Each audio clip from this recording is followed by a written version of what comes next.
Shalom, and welcome back to Bnei Noach Academy, Thoughts on the Torah. Please remember to hit the like button, to subscribe, and most importantly, to share this insight and inspiration with friends and family.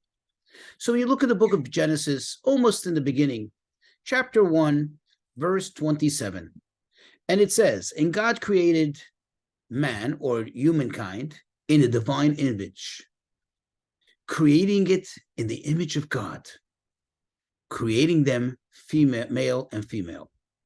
Now, if you translate it more specifically and literally, what it says is God created the man in his image, the image of God. He created him. That is singular.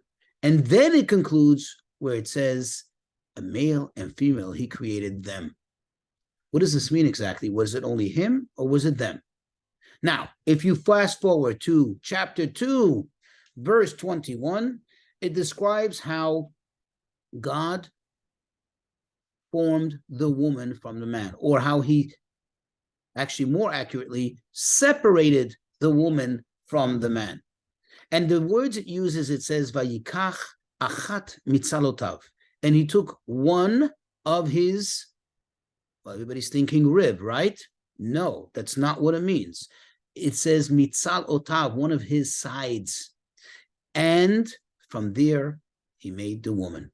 In fact, just to give you a reference for this, so you see where this Hebrew biblical word, tsela, actually means a side, not a rib. You fast forward to the book of Exodus, chapter 26, verse 20, where it describes the side of the tabernacle. And the Hebrew word is uletzela hamishkan. You see the word tsela? Over here it says he took one of his tzalotav. Now it is true that tzlaot also means ribs, but that's not what he's saying here. Why would he take a rib?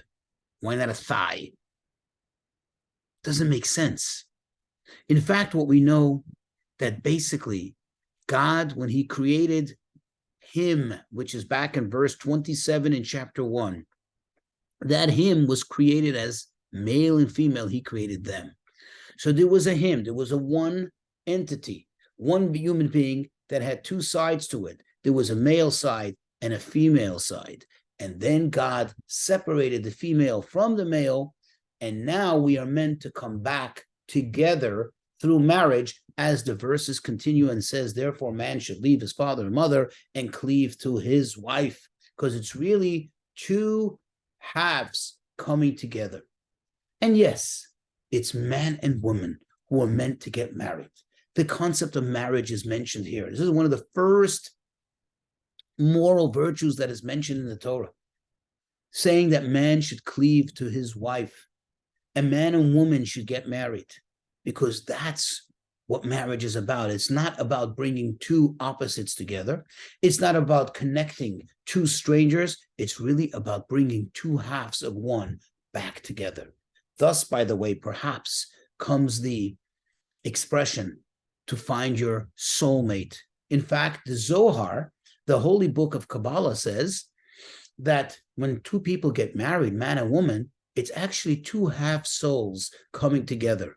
And by God's divine guidance, he brings it so that people come together, because those two halves of one soul need to come together.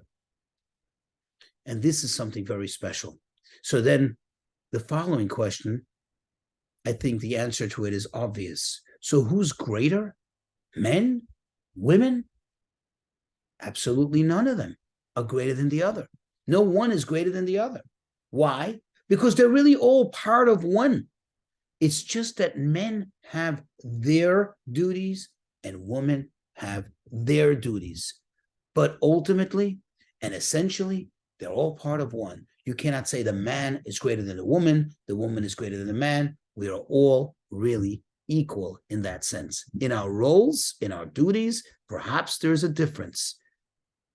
But that's not because some man, some chauvinistic entity decided so, but it's because God decided so.